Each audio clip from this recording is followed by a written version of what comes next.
Alright, welcome to episode 4 of Poets and Depression.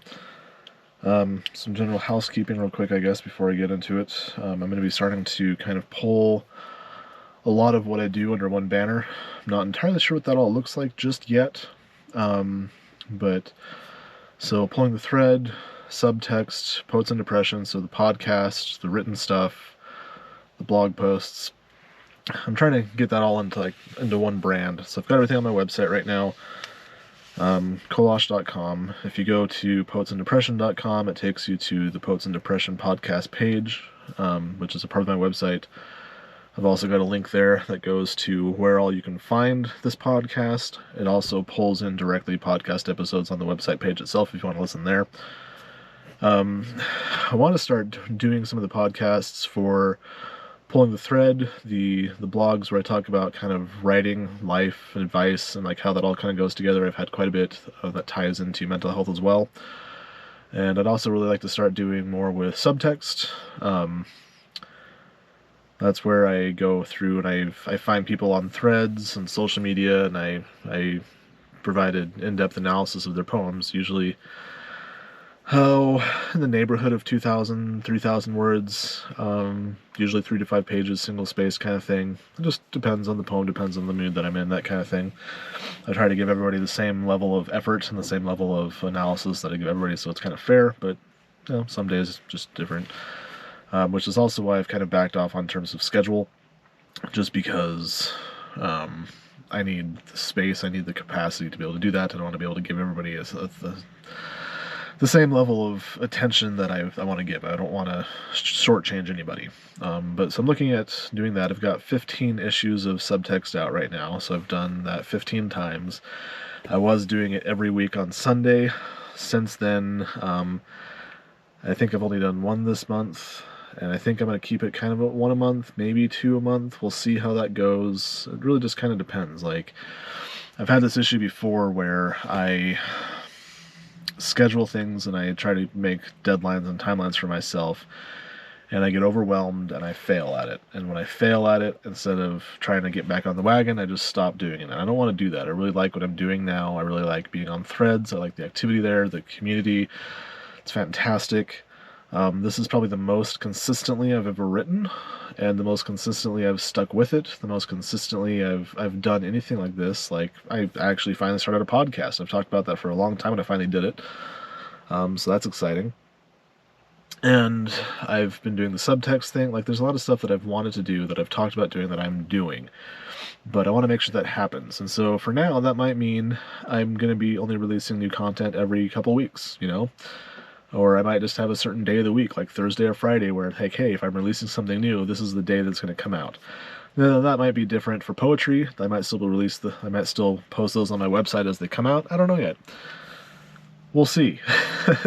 So there's a lot that's kind of in flux right now. I'm kind of thinking about a lot, kind of trying to figure out a lot, and I'm curious about where it's going to end up. I'm sure everybody else is curious where it's going to end up too, and I think we're kind of in this together for the moment. But yeah, so I want to start being able to pull in everything kind of under this umbrella of Poets and Depression for the podcast. Be able to have blog posts that I talk about and pulling the thread where I kind of, pull the thread. That's why it's called that. And then subtext and stuff. So I think I'm probably going to have like the main body of what Poets and Depression is about me talking about and reading a poem and then talking about it and talking about how my mental health state and that kind of stuff like that. And then I've got some people that are interested in being guests and doing interviews, which I really want to do. I need to get a better setup. Right now I've just got a GoPro camera and I'm sitting in a car. So I need to get that figured out. That might just be using my MacBook Air and setting up somewhere and just using that webcam for a while. I don't know yet. We'll see. Like, I've got the equipment that I can start working with, and then I don't have to jump in and deep dive down into too much into, finding an expensive camera or finding a webcam or something like that. I'm probably going to buy a microphone when I do it inside, like, or off my laptop instead of the GoPro. But so I've got some things to think about there, and I think those are going to be kind of like specials or features. Subtext, I think, can be like a feature or a special underneath the Poets and Depression banner. So basically I'm going to have Poets and Depression and then kind of have these buckets underneath there. And I think that's going to be a good way to keep content flowing, to keep content steady, and to make it so I don't have any drought. Hopefully. We'll see. Yeah, but so with that said, let's go ahead and get started. In today's episode, I'm talking about the poem The Water Cycle. So I've read Sugar Rush, Lemon, I Will Always Offer My Hand, and now we're talking about The Water Cycle. I had somebody on Threads mention that they saw a theme emerging across these poems and across these issues about the idea of being unbroken, and I'm really glad that that was noticed, because that is kind of the theme, because that's one thing I've always talked about I try to always talk about when I talk about this, is that I might be depressed, but that doesn't mean I'm broken.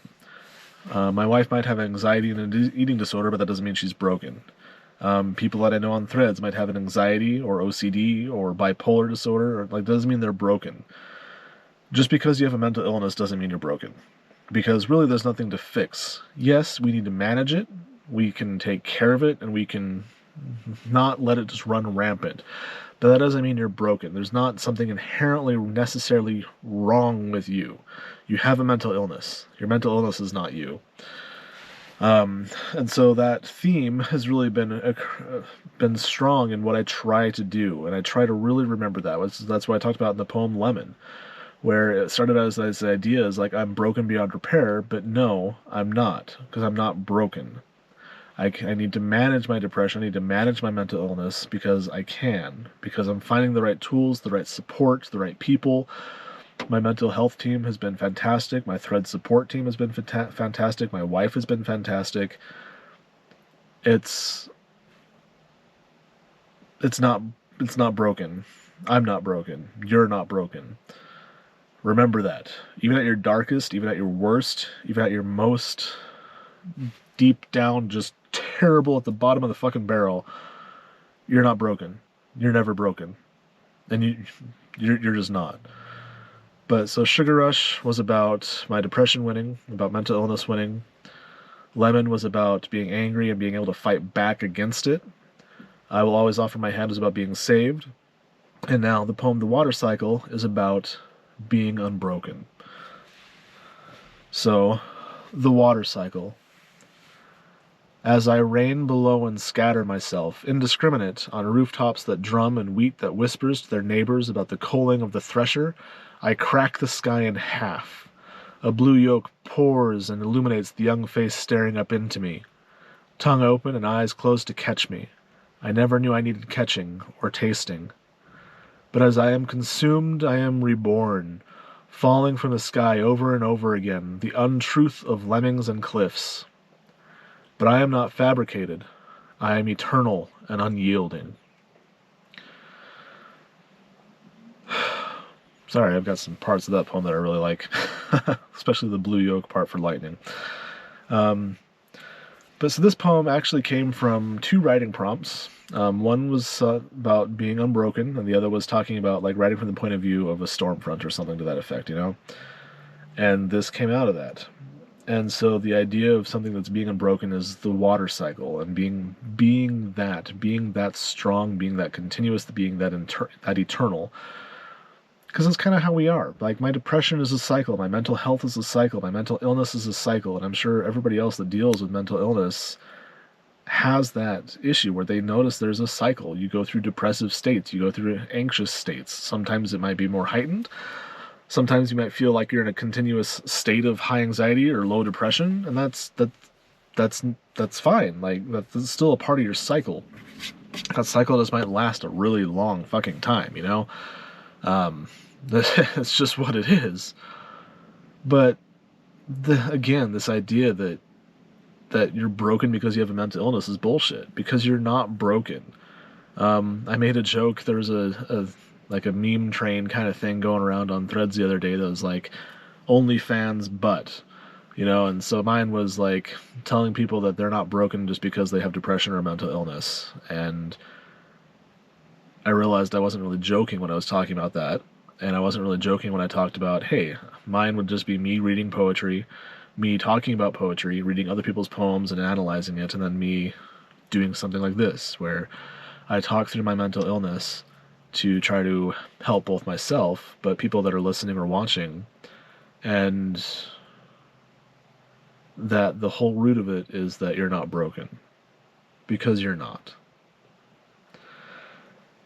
And that's where this poem came from. To be that powerful, to be the rain, and to be everywhere and everything all at once. Which, I mean, pretty close to this movie title. And if you haven't seen that movie, you should. It's a really good movie. But to be everywhere, and then to have the power to be the storm, and to have thunder and lightning, and to break the sky, and then to have people look up at you in wonder, catching raindrops, catching snowflakes. To me, it's just a really powerful image because it gives you a whole bunch of power. It gives you definition of your cycle because you are going to be low, you're going to be high, you're going to be in the middle. But that's where you want to be. Like when I was depressed, when I am depressed, I'm always going to be depressed. I'm always going to have depression. Don't ever mistake that. Just because I'm having a better day now, a better week now, a better month because medication's working, I'm still going to have days that are low. I had some of them last week where it was just a shit day and it was a depressive day. But it's not lasting as long. And depression isn't staying in the driver's seat as long. So once you can start to manage it through therapy, through medication if you need to, I'm not saying that medication is for everybody, it certainly was for me. Therapy, I think, is for everybody. I think everybody should be taking therapy or doing some sort of therapy. It's good to have people to talk to, and especially a trained therapist. But even then, even if you can't afford therapy, if you can't find a therapist, just talk to people. Find trusted friends, trusted people online. Like, I am always willing and able to talk. I might not respond immediately, but I will. If you direct message me on Instagram, if you tag me on Threads, if you email me, if you contact me through my website, all of my contact information is there. And I encourage anybody that needs to reach out and talk to somebody, you can reach out and talk to me. If it gets bad enough, I'll even give you my freaking phone number. Like, I'm serious. It's that important that you talk to people. It's that important that you have that support system. Because you need it. Because you can't be alone. You can't be isolated. And I think that's the other piece of this poem, the water cycle. Because you're a part of something greater. Like, you're not alone. You're going to be continuously reborn. You're the storm. You're the river. You're the ocean. You're the rain. You're all of it. Everything's connected. And so you need that support system. You need that help. And that's where the center of this poem, tongue open and eyes closed to catch me. I never knew I needed catching or tasting. You don't know you need something until you have it, and you don't know you're missing something until you don't have it. And sometimes by then it's too late. Like, oh, I don't need my antidepressants anymore because I'm not depressed anymore. Well, the reason I'm not depressed as much anymore is because of the antidepressant. You know, it's like there's this thing I heard a while ago that really kind of drove home that point and that idea. And it's a guy was sharing a story where he had really bad dandruff. So he started using Head and Shoulders and used it for a long time, and he didn't have dandruff anymore. And so he was like thinking about like, hey, I don't have dandruff anymore. Why am I still using this really expensive shampoo? I don't need it anymore. So he quit using Head and Shoulders. And you know what happened? His dandruff came back. So sometimes the reason that things are working is because of the things that we're doing. And if it's working, don't stop. And especially if you're dealing with medication or dealing with therapy, don't stop doing something like that unless you talk with your healthcare professionals. Because, like, I'm probably going to be on medication for the rest of my life. I own that. I understand that. I need that. And you know what? It's kind of an incredible feeling to realize that I have something that works. I have something that is working. Maybe I can find something that works better, but still, it works, which is incredible enough on its own. And I wish that for everybody. Like, you need to be able to have a way to manage your mental illness. You just do. Because it's really, really important. And it makes a world of difference. Like, I've explained it to friends that I've talked to. I've explained it to other people that I talk to, even my therapist, even people that other people that have depression. Like, for me, and for normal people, quote unquote, normal people, neurotypical, I guess, is another way to look at it. Is you're going to have good days, you're going to have bad days. But for the most part, you're going to exist in the middle. You're going to go up, you're going to go down. So you're going to be in the middle. You have a good day, you go up. You have a bad day, you go down. For me, I was never near the middle. I was always at the bottom. I was always at the bad day. And when I had a better day, not a good day, but a better day, I might go up a little bit from the bad, maybe to the normal. Maybe. Not usually, but maybe. What happened more often than not, though, is that my low wasn't my lowest. I could go lower, and I did routinely go lower. And so now that I'm on a medication that is helping to stabilize that, I am more near the middle now, which is incredible. Like, to have that more normalized mood cycle, it's amazing. It's incredible. And to feel that and to have that, it's like this cycle. It's like the cycle is natural now. Like, you're still going to rain, you're still going to fall down. But when you fall and you get caught, that's the feeling in and of itself.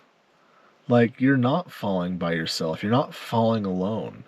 You have people that can catch you. You have people that are willing to help you, and people that are willing to grab and hold tight. Like the end of the poem, "I will always offer my hand," I read in episode 3. I simply never let go. It's interesting how some of this stuff gets connected even when you don't really think it's connected, isn't it? Because I certainly didn't have this idea in mind when I was writing these poems. These poems were all written individually and separately. But it's all connected, right? It's the water cycle. It's the rain. It's the cycle. It's being swallowed and being reborn and being eternal. I am eternal and unyielding. Because mental health is a part of everything. Like, it's a part of who I am. It's going to define my everyday. It's going to define the art that I write. It's going to do it all. Like, so of course it's all connected.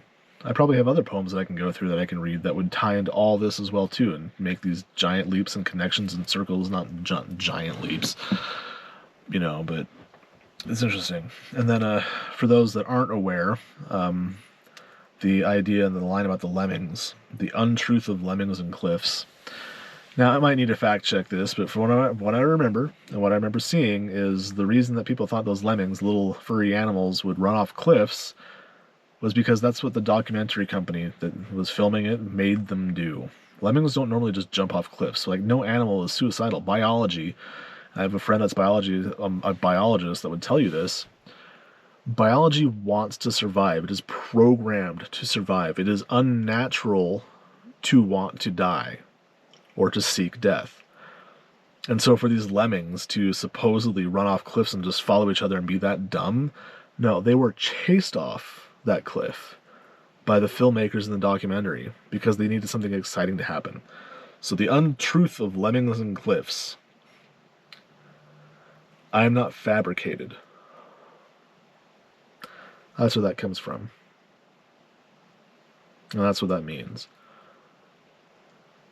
Because sometimes you have people that are chasing you and things that are chasing you and they're forcing you off a cliff. Like depression, anxiety, OCD, whatever other disorders are out there, bipolar, maybe even dissociative identity disorder, DID, I think, maybe. I don't know. I'm not as familiar with that one, I'd have to have some other people tell me. And that's the other thing I'm curious about. Like, let me know, what does your mental illness look like? How does it manifest for you? I know how mine manifests. I know what mine looks like. So does, what I'm saying make sense?